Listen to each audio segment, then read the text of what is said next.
Hola a todos. Hoy nuestro equipo les hablará sobre un tema fundamental dentro del derecho de la familia, el parentesco y los alimentos. Estos dos conceptos son pilares esenciales del derecho civil, ya que constituyen la base de muchas relaciones jurídicas familiares, ya que a través de ellos la ley reconoce y regula los vínculos que existen entre los miembros de una familia, estableciendo derechos, deberes y responsabilidades que buscan proteger la convivencia, la solidaridad y el bienestar común. El parentesco es el vínculo jurídico o natural que une a las personas por razones de sangre, matrimonio o adopción. Así es, comprender el parentesco nos permite entender quiénes están unidos por lazos familiares y qué derechos y obligaciones surgen de estas relaciones. El parentesco define gran parte de la estructura del derecho familiar, ya que determina quiénes pueden reclamar sus beneficios, asumir responsabilidades o incrustar en algún impedimento para contraer matrimonio.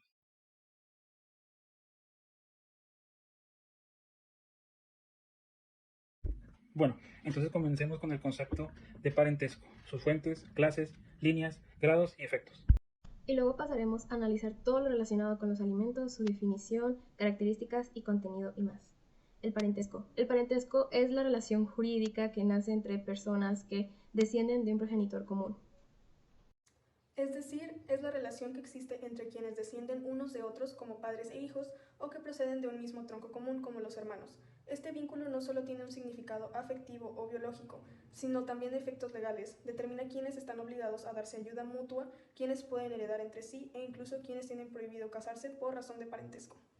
Este vínculo no solo tiene importancia afectiva, sino también efectos legales como el derecho a recibir alimentos, herencias o la obligación de brindar apoyo y cuidado mutuo. Además, el parentesco puede influir en las situaciones jurídicas concretas como, por ejemplo, determinar quién tiene prioridad al momento de dar una tutela o quién puede representar a otro familiar en ciertos actos legales.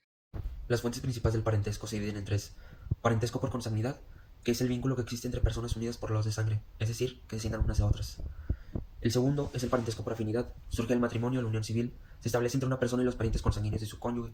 Por ejemplo, la relación entre una persona y su suegro, su cuñado o su nuera. No hay vínculos de sangre, pero la ley lo reconoce como el matrimonio crea una unión familiar que genera deberes de respeto.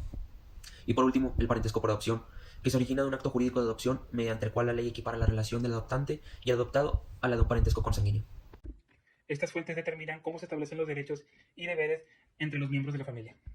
Parentesco por consanguinidad. El parentesco por consanguinidad une a las personas que descienden una de otras o de un mismo antepasado, por ejemplo, padre e hijos, hermanos, abuelos.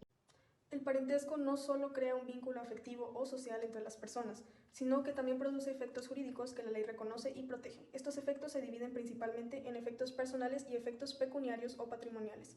Los efectos personales del parentesco. Entre los efectos personales del parentesco encontramos una serie de deberes y derechos que surgen directamente de la relación familiar. Estos no tienen un carácter económico, sino que se relacionan con los valores morales, sociales y afectivos dentro del núcleo familiar. El deber de respeto y asistencia entre familiares. El parentesco impone la obligación moral y jurídica de respetar, proteger y auxiliar a los miembros de la familia. Ahora veamos el parentesco por afinidad. El parentesco por afinidad se origina entre una persona y los familiares de su cónyuge, por ejemplo, los suegros, los cuñados y los yernos. Aunque no existe un lazo de sangre, sí surgen lazos legales y sociales que se reconocen en distintas ocasiones, como el respeto y la solidaridad familiar. En algunos casos, este tipo de parentesco también puede generar algunas limitaciones legales, por ejemplo, en los impedimentos matrimoniales o en cuestiones de custodia y convivencia. Finalmente, el parentesco por adopción crea un vínculo jurídico equiparable al consanguíneo entre el adoptante y el adoptado. Esto implica derechos y obligaciones recíprocas como si existiera relación biológica. Bueno, la línea recta es quien une a personas que descienden directamente una de otra, como lo son los padres, hijos, abuelos. Y la línea colateral es la que tienen un antepasado en común, como los hermanos, primos, tíos. El grado de parentesco se cuenta por generaciones. Por ejemplo, entre padre e hijo hay un grado, entre abuelo y nieto 2 grados, entre hermanos 2 grados en línea colateral. Efectos del parentesco. Incluyen obligaciones como la de dar alimentos y derechos como la patria potestad, la sucesión legítima y la tutela legítima. Efectos personales. Los efectos personales del parentesco incluyen derechos y obligaciones como la patria potestad, la obligación de alimentos, parentesco por afinidad. Este principio también se extiende a otros familiares como abuelos, nietos o hermanos, fomentando la solidaridad y el apoyo mutuo dentro de la familia. Los impedimentos matrimoniales entre parientes cercanos. La ley prohíbe que determinadas personas emparentadas entre sí puedan contraer matrimonio. Según el Código Civil del Estado de Nuevo León, no pueden casarse entre sí los parientes en línea recta ascendente o descendente, sin limitación de grado, como padres con hijos o abuelos con nietos, ni los hermanos entre sí, ya sean de padre y madre, solo de padre o solo de madre. Tampoco pueden casarse los parientes por afinidad en línea recta en primer grado, por ejemplo, los suegros con las nueras o yernos. Entre los efectos pecuniarios destacan el derecho a recibir alimentos entre familiares cercanos, los derechos sucesorios que permiten heredar bienes de parientes que ya fallecieron y ciertas obligaciones de apoyo económico hacia los miembros de la familia que se encuentran en una situación de necesidad.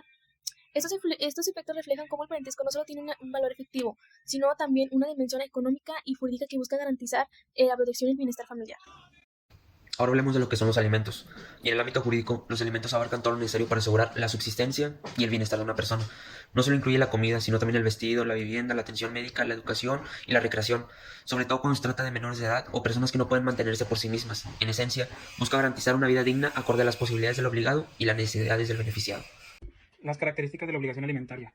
Estas son recíprocas, ya que quien hoy da, mañana puede necesitar, y son intransferibles mientras dure la necesidad. Variables según las circunstancias de quien da y quien recibe. Los alimentos comprenden todo lo necesario para vivir con dignidad: comida, vestido, habitación, asistencia médica y, en el caso de los menores, educación y crecimiento. Personas obligadas a proporcionarlos y personas con derecho de recibirlos. Las personas obligadas a dar alimentos son los cónyuges, padres, hijos y, en ciertos casos, hermanos y adoptantes. Las personas con derecho a recibirlos son quienes dependen de otros para subsistir, como los hijos menores, cónyuges dependientes o padres que no pueden sustentarse. La obligación es recíproca.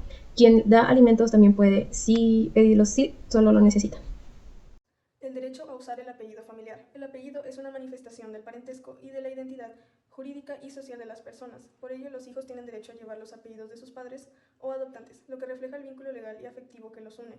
Este derecho garantiza la pertenencia a una familia y la protección de la identidad personal, tanto en el ámbito jurídico como en el social. Efectos pecuniarios o patrimoniales del parentesco. Además de los efectos personales, el parentesco produce consecuencias de tipo económico o patrimonial que la ley también regula, y estos efectos se refieren a los derechos y obligaciones de carácter material que surgen entre los familiares en función del vínculo que los une. Tienen derecho a recibirlos quienes no puedan mantenerse por sí mismos y tengan un vínculo de parentesco con el obligado, como los hijos, los padres o, en algunos casos, los hermanos. Esto lo hacen porque buscan garantizar el apoyo y la solidaridad familiar cuando alguien no puede cubrir sus propias necesidades básicas. Las personas que pueden solicitar el aseguramiento de los alimentos son básicamente los titulares del derecho alimentario, es decir, quienes tienen derecho a recibir alimentos o quienes actúan legalmente en su nombre. En otros términos, pueden pedirlo los hijos menores de edad representados por su madre, padre o un tutor, los hijos mayores de edad que estén estudiando o no puedan mantenerse por sí mismos por una causa justificada, ya sea enfermedad o una discapacidad. También los cónyuges o excónyuge cuando tenga derecho a recibir alimentos conforme a la ley. Y por último, los descendientes, es decir, los padres o abuelos cuando se encuentran en estado de necesidad y los hijos o nietos tienen miedo para auxiliarlo. Causas de cancelación y cesación de la obligación alimenticia. La obligación alimentaria cesa cuando el alimentista deja de necesitarlo, el obligado pierde la capacidad económica, el alimentista incurre una falta grave hacia el obligado o cuando fallece cualquiera de las partes. Los cónyuges tienen el deber de proporcionarse alimentos mutuamente mientras dure el matrimonio. Después de la separación o el divorcio, este deber puede transformarse en otro tipo de compensación. Entre excónyuges es una obligación legal para corregir el desequilibrio económico que surge tras una separación o divorcio, evitando que un cónyuge quede en una situación de vulnerabilidad económica. Se basa en compensar a quien se dedicó principalmente al hogar o a los hijos, limitando su desarrollo profesional.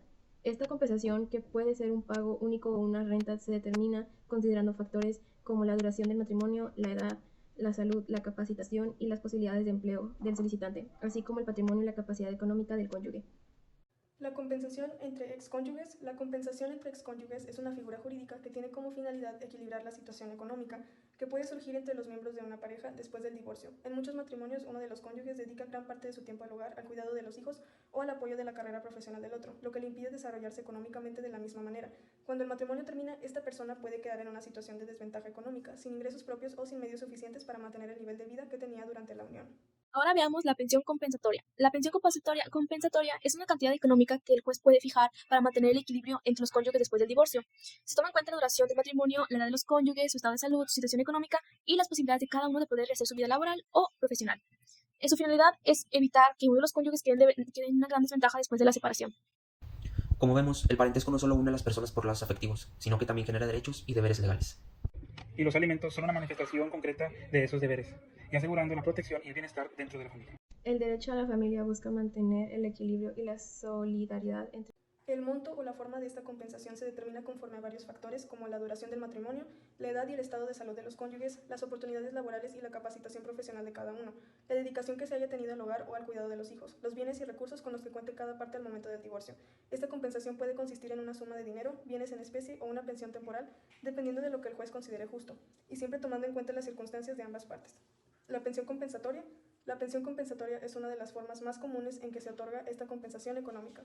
Gracias por su atención. Esperemos que este podcast les haya ayudado a comprender mucho mejor el tema de parentescos y alimentos. Adiós.